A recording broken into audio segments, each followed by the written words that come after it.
Very quickly, this is the, I don't know what it's called the Amdrfo tire compressor. You turn it on. I have the Jeep, so it's 33 psi.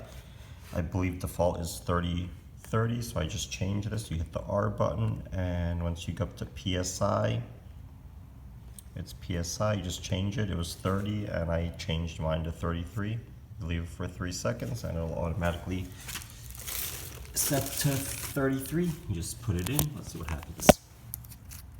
Should stop at 33.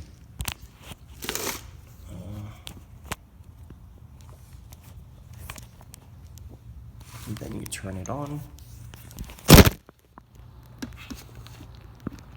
And here we go. You put that to 33. 3 seconds. It'll set. Oh, it's going to 32.5, but there we go. That's fine. Let's turn it on.